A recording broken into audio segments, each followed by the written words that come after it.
जय हिंद, सलाम, स्वागत, आदाब, नमस्कार सभी का पुनः स्वागत।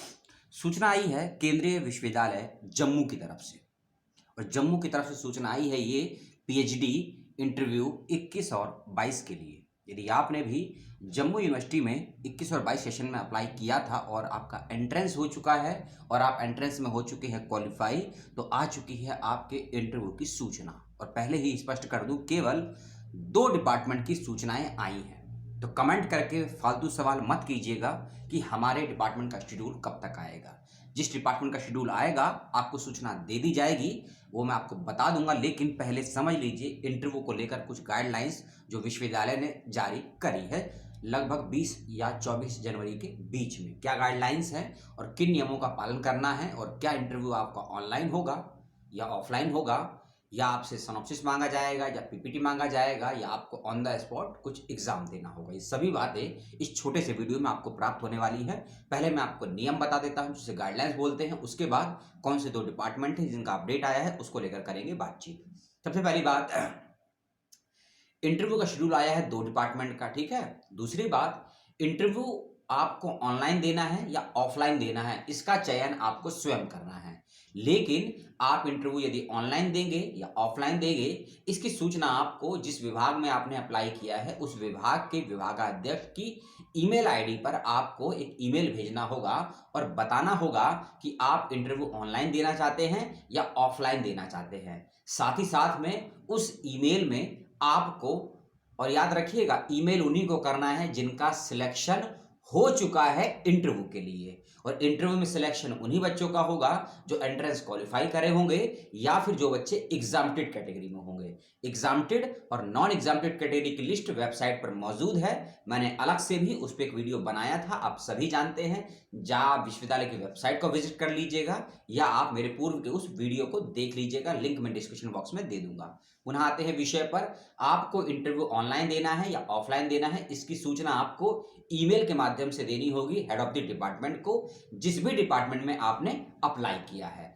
आपके मन में सवाल आएगा कि ईमेल आईडी कहां से प्राप्त होगी। जो विश्वविद्यालय की वेबसाइट है, विश्वविद्यालय की वेबसाइट ओपन कीजिएगा, उसके बाद पर्टिकुलर अपने डिपार्टमेंट को सर्च कीजिएगा, वहां पर आपको अपने अपने विभाग के हेड ऑफ द डिपार्टमेंट का ईमेल आईडी प्राप्त हो जाएगा। वहां आपको ईमेल भेजना है। ईमेल में पहली बात आपको ये बताना है कि आप इंटरव्यू ऑनलाइन देंगे या ऑफलाइन देंगे। दूसरी चीज, यदि आप नेट या जेआरएफ क्वालिफाई हैं उसके सर्टिफिकेट को अटैच कर दीजिएगा, उसको भी आपको भेजना है। तीसरा डॉक्यूमेंट आपका एप्लीकेशन फॉर्म, उसको भी अटैच करिएगा। यदि आपने एंट्रेंस दिया है तो एडमिट कार्ड और कितना नंबर आया है उसका जो रिजल्ट आया है उसकी कॉपी, उसको भी अटैच करना है। यदि आप एग्जाम्प्टेड कैटेगरी में हैं तो एग्जाम्प्टेड कैटेगरी का सर्टिफिकेट भेजिएगा। यदि आप एससी हैं, एसटी हैं, ओबीसी हैं, पीएच है, नॉन क्रीमी लेयर है, पीडब्ल्यूडी हैं, ईडब्ल्यूएस हैं, इन सब के भी सर्टिफिकेट आपको लगाने होंगे जिस भी आप कैटेगरी में हैं। ये सब डॉक्यूमेंट तो आपको अटैच करने हैं। और एक बहुत जरूरी चीज, इसको बोलते हैं रिसर्च प्रपोजल, शोध प्रस्ताव, सिनॉप्सिस, इसको भी बनाकर आपको पीडीएफ फाइल में अटैच करना है उसी ईमेल में और भेजना है। और याद रखिएगा जिन 2 डिपार्टमेंट की सूचना आई है अभी केवल उन्हीं बच्चों को ये डॉक्यूमेंट और सिनॉप्सिस भेजना है, बाकी बच्चों को नहीं भेजना है। याद रखिएगा जिसकी मैं बताऊंगा उन्हीं बच्चों को अभी भेजना है। किस तारीख तक भेजना है ये भी मैं आपको बता दूंगा। वीडियो को लास्ट तक देख लीजिएगा, नहीं तो आप बीच में सवाल कर देंगे कि सर सिनॉप्सिस कब तक भेजना है, हमको नहीं मालूम है, इसलिए पूरी चीजें को सुन लीजिएगा। कौन से डॉक्यूमेंट भेजने हैं, किसे भेजने हैं, मैंने बता दिया है। और एक बात का और ध्यान रखिएगा, इंटरव्यू ऑनलाइन ऑफलाइन दोनों हैं और साथ में ही पीपीटी सिनॉप्सिस दोनों चीज आपको बनानी है। पीपीटी और सिनॉप्सिस दोनों आपको बनानी है। पीपीटी और सिनॉप्सिस का फॉर्मेट क्या है दोनों ही मैं आपको इसी वीडियो में समझा दूंगा बकायदा, अगर आप वीडियो को लास्ट तक सुनने की क्षमताएं रखते हैं तो। इस बात का रखिएगा विशेष रूप से ध्यान, ठीक है। अब मैं आपको बता देता हूं थोड़ा सा फॉर्मेट पीपीटी का। पीपीटी में आपको एक नियम बताया जाएगा कि आपको पीपीटी बनाकर भेजनी है, ठीक है। और पीपीटी में नंबर ऑफ स्लाइड कोई फिक्स नहीं है। पीपीटी में नंबर ऑफ स्लाइड्स फिक्स नहीं होती है और ना ही सिनॉप्सिस में जो पेज होते हैं या पॉइंट्स होते हैं कि आपको 2 पेज में 4 पेज में बनाकर कोई फिक्स नहीं होता। आप किस तरीके से अपने सिनॉप्सिस में दिए गए पॉइंट्स को डिस्क्राइब करते हैं, एलुब्रेट करते हैं, व्याख्यात करते हैं। ये आपको उसका चयन करना है, लेकिन आपका एक फॉर्मेट जो एक प्रारूप होता है उसके अनुसार आपका पीपीटी और सिनॉप्सिस होना चाहिए। पहले मैं आपको पीपीटी बता देता हूं, ठीक है। आपके मन में सवाल होगा कि मैं डिपार्टमेंट का नाम क्यों नहीं बता रहा हूं, चलिए बता देते हैं। फिजिक्स और हिंदी, फिजिक्स और हिंदी दो डिपार्टमेंट के बारे में जानकारी आई है। डिटेल में आपको बाद में ही बताऊंगा, लेकिन सुन लीजिए पीपीटी और सिनॉप्सिस का फॉर्मेट या प्रारूप या उसका ड्राफ्ट क्या होता है, क्योंकि आपके बहुत सवाल आते हैं। क्योंकि अभी मान लीजिए बीएचयू का इंटरव्यू आएगा, फिर कहेंगे सिनॉप्सिस समझा दीजिए। कुछ समय पहले हरियाणा का आया था, तभी मैंने समझाया था। यानी कि आप लोगों को लगता है कि जितनी यूनिवर्सिटी का फॉर्म आए मैं हर बार आपको बताऊं पीपीटी का फॉर्मेट। मैं तो बता ही दूंगा, लेकिन आप भी सोचिए कि एक ही फॉर्मेट को अगर मैं 50 बार बताऊंगा वो बदल नहीं जाएगा, कॉमन ही रहेगा। पीपीटी का फॉर्मेट सुनिए। पीपीटी और सिनॉप्सिस का फ्रंट पेज पहला बनाइएगा।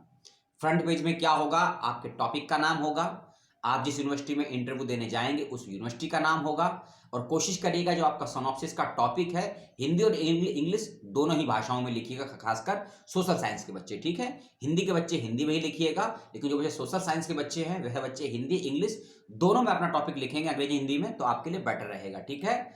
टॉपिक सबसे ऊपर रखिएगा यूनिवर्सिटी का नाम, फिर टॉपिक का नाम। चाहे तो यूनिवर्सिटी का नाम सबसे नीचे भी रख सकते हैं उसी पेज में, स्लाइड में। याद रखिएगा, स्लाइड बोलूं या पेज बोलूं उसका मतलब एक ही होगा, ठीक है। सिनॉप्सिस का नाम, टॉपिक का नाम, यूनिवर्सिटी का नाम, आपका नाम, आपका एप्लीकेशन नंबर, रजिस्ट्रेशन नंबर जो भी है उसको मेंशन कीजिएगा।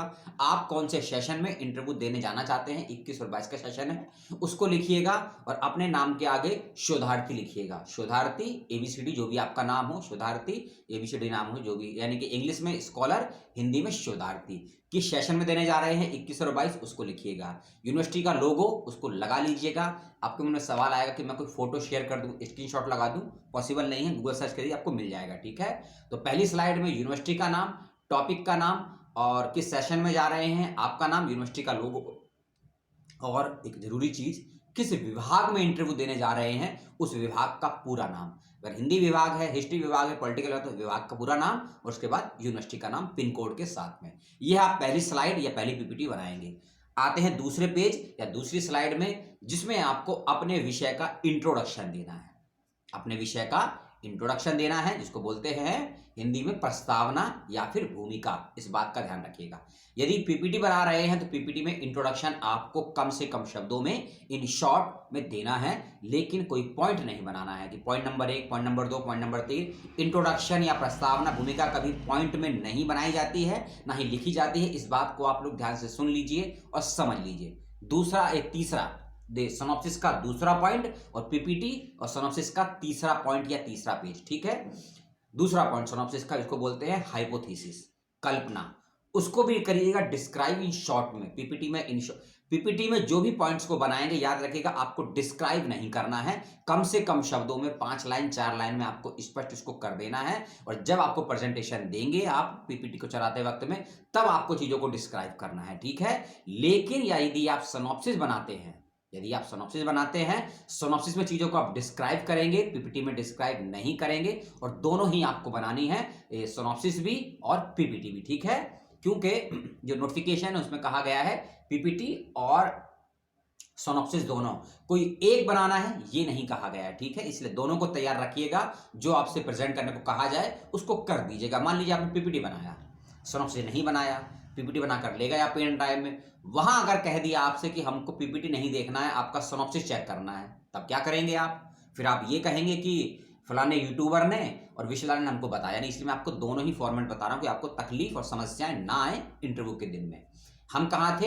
हाइपोथेसिस पे। हाइपोथेसिस के बाद अगला पॉइंट है रिव्यू ऑफ लिटरेचर। सबसे मेजर पार्ट्स है सिनॉप्सिस का रिव्यू ऑफ लिटरेचर। इस रिव्यू ऑफ लिटरेचर पे ही आपका सिलेक्शन निर्भर करेगा, इस बात का ध्यान रखिएगा, कहीं लिख लीजिए। रिव्यू ऑफ लिटरेचर में आपको क्या लिखना है उसको थोड़ा सा समझ लीजिए 30 सेकंड में। आपके विषय से संबंधित यदि कोई पहले से पीएचडी हुआ है, कोई एमफिल हुआ है, कोई किताब लिखा गया है, कोई जर्नल में आर्टिकल पब्लिश है, इसकी सूचना आपको उस सिनॉप्सिस में देनी है, जिसको बोलते हैं रिव्यू ऑफ लिटरेचर इंग्लिश में, हिंदी में बोलते हैं साहित्यिक समीक्षा। आपको मान लीजिए कोई थीसिस मिलती है आपके विषय से संबंधित, मान लीजिए आप किसी टॉपिक के सामाजिक पॉइंट ऑफ व्यू से काम कर रहे हैं किसी टॉपिक पर, यदि आपके विषय पर कुछ काम हुआ है लेकिन वह सामाजिक नहीं पॉलिटिकल पॉइंट ऑफ व्यू से हुआ है, तो आपको उसका टॉपिक देना होगा, किसने उसको लिखा है, कब पब्लिश हुआ है और उसमें किन किन बातों की फाइंडिंग्स प्राप्त हुई हैं, आपको 3-4 लाइनों में वो आपको बताना है। ऐसे ही आप आर्टिकल्स को लेकर, थीसिस को लेकर, रेजिटेशन को लेकर और बुक्स को लेकर या किसी जर्नल्स में पब्लिश कोई देखिए जर्नल्स के आर्टिकल्स अलग होते हैं और मैगजीन्स के आर्टिकल्स अलग होते हैं, ठीक है, इस फर्क को समझिएगा क्योंकि आपसे पूछा जाएगा इंटरव्यू में सीधा कि आप जिस विषय पर काम करने आई हैं या आए हैं, इस विषय पर क्या पूर्व में कभी कुछ काम हुआ है, और आप इसका जवाब तभी दे पाएंगे जब आपने रिव्यू ऑफ लिटरेचर को अच्छे से किया होगा। और इसकी कोई लिस्ट नहीं है वेबसाइट पे कि आप मुझसे कमेंट करके कहें सर हमको बता दीजिए कि हमारे विषय पर कितना का, इसका मेहनत आपको खुद करनी होगी इसके लिए कि आपके विषय से संबंधित कितना काम कहाँ हुआ है, कोई किताब लिखी गई है, इसके लिए मेहनत करनी पड़ेगी। कोई टीचर, स्कॉलर, यूट्यूबर कोई आपकी हेल्प नहीं कर पाएगा क्योंकि सिनॉप्सिस एंट्रेंस से ज़्यादा टफ होता है, ठीक है। सिनॉप्सिस में ये वाला पॉइंट जिसको बोलते हैं रिव्यू ऑफ लिटरेचर, इसको आप बना लेंगे, लिख लेंगे। इसके बाद आप आएंगे अगली चीज पे जिसको बोलते हैं मैथोलॉजी पर विधि, ठीक है। मैथोलॉजी में स्पष्ट करेंगे आप कि आपका शोध गुणात्मक है या मात्रात्मक है या वैज्ञानिक है, गुणात्मक मात्रात्मक दोनों हैं या किसी एक दृष्टि से आप काम कर रहे हैं, और उसके बाद आपको बताना होगा उसी मैथोलॉजी में आपका दृष्टिकोण क्या है। दृष्टि और दृष्टिकोण में फर्क होता है, एक होती है विधि, एक होती है प्रविधि।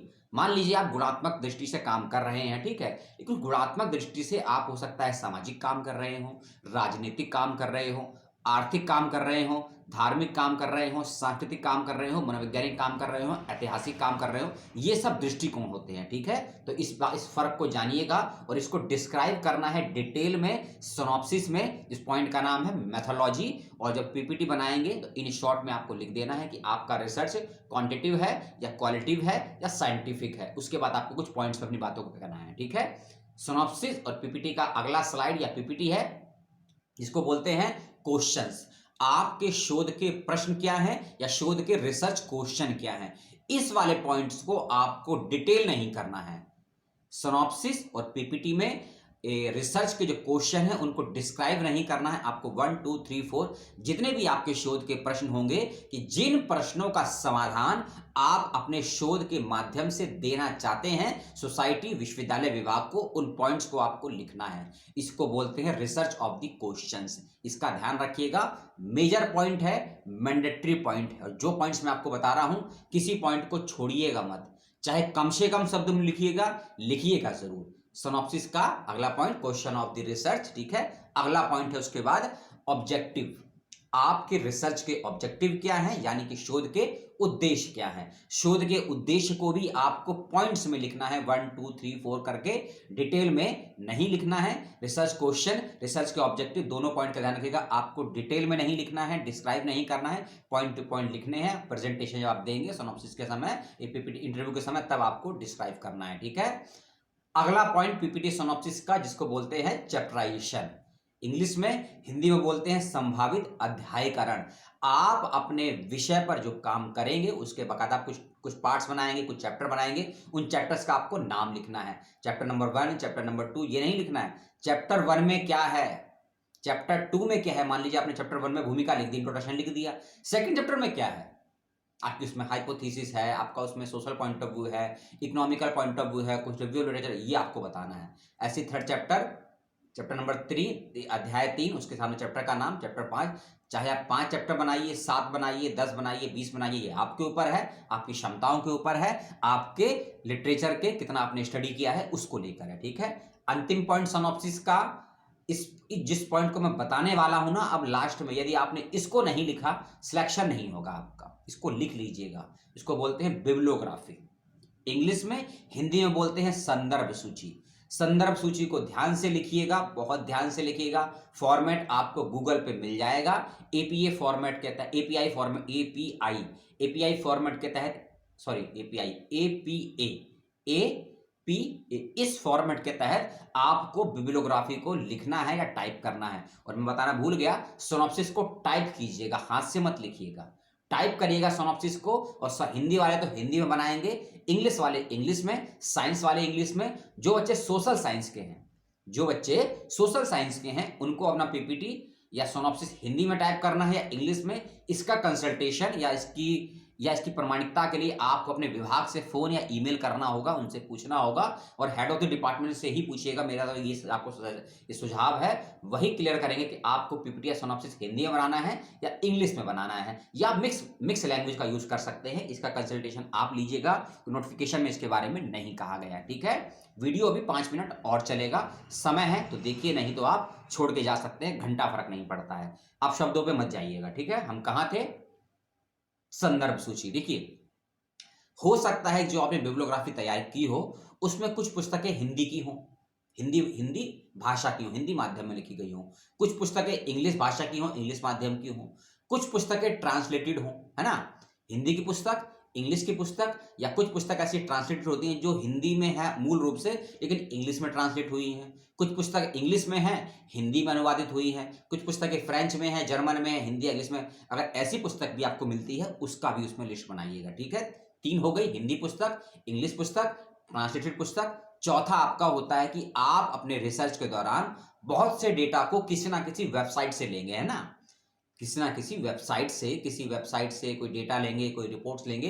तो अगर आप इंटरनेट से कोई डेटा लेते हैं, इसको बोलते हैं इलेक्ट्रॉनिक रिसोर्सेज, उसकी लिस्ट अलग से बनाइएगा। तो 4 लिस्ट आपकी हो गई संदर्भ सूची में, और ऊपर लिख दीजिएगा या, ठीक है, हिंदी सोर्स, इंग्लिश सोर्स, अनुवादित और इलेक्ट्रॉनिक सोर्स। ठीक है, इसको टाइप करके लिखिएगा। इसके साथ साथ आप अपने रिसर्च पे, अपने पीएचडी के जो काम करेंगे बिब्लियोग्राफी में, अगर कोई सी मैगजीन का यूज करते हैं, किसी जर्नल्स का यूज करते हैं, भारत सरकार के या किसी भी गवर्नमेंट की किसी रिपोर्ट्स का यूज करते हैं, या सेंसेक्स का यूज करते हैं, उसका भी हवाला अपनी बिब्लियोग्राफी में आप दे सकते हैं। और खासकर जो बच्चे सोशल साइंस के हैं या इकोनॉमिक्स के, सोशल साइंस, इकोनॉमिक्स है, सोशल वर्क है, एजुकेशन है, इनके बच्चे हैं, इनको फील्ड वर्क पे जाना पड़ता है, तो इसके अंदर डेटा की रिव्यूज की जरूरत पड़ती है, तो ये लोग तैयार करते हैं। ठीक है, और आपके जो भी रिसोर्सेज हैं इसको इस फॉर्मेट से लिखिएगा।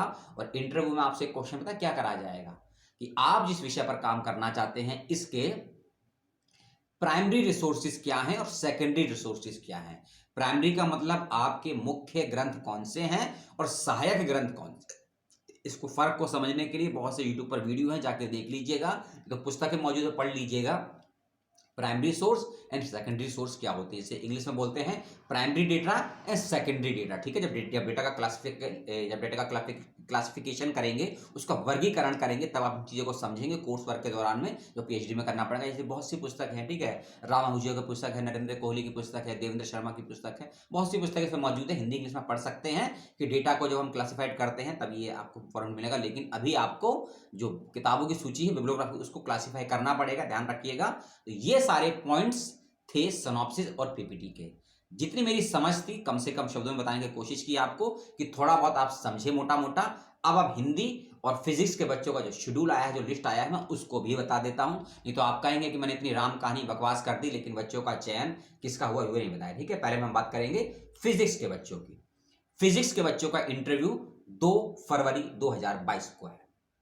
फिजिक्स के बच्चों का इंटरव्यू 2 फरवरी 2022 को है और इस डिपार्टमेंट में 16 बच्चों का चयन हुआ है।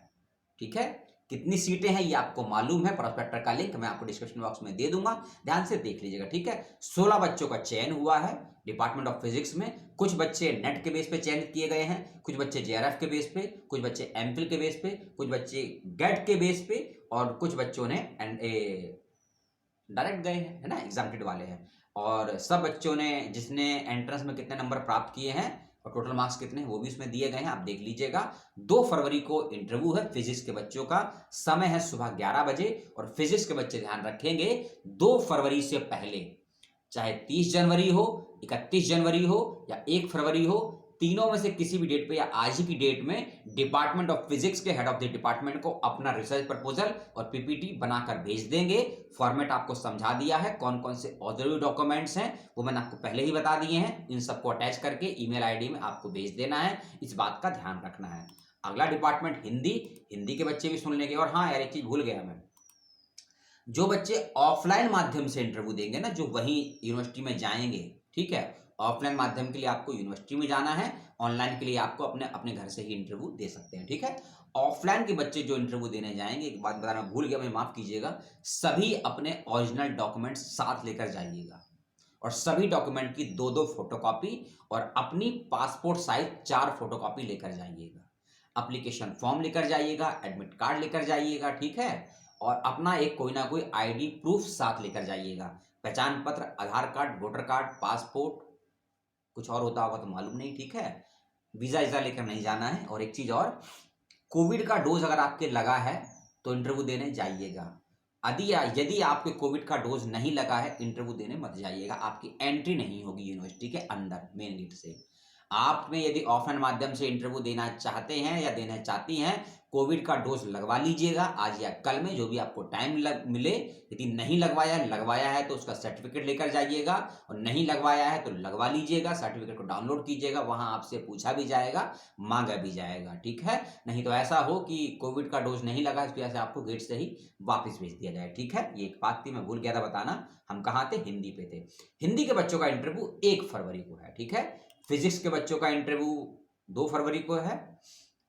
हाँ, 2 फरवरी को, ठीक है? हिंदी के बच्चों का इंटरव्यू 1 फरवरी को है। और हिंदी डिपार्टमेंट ने 40 बच्चों को बुलाया है इंटरव्यू देने के लिए।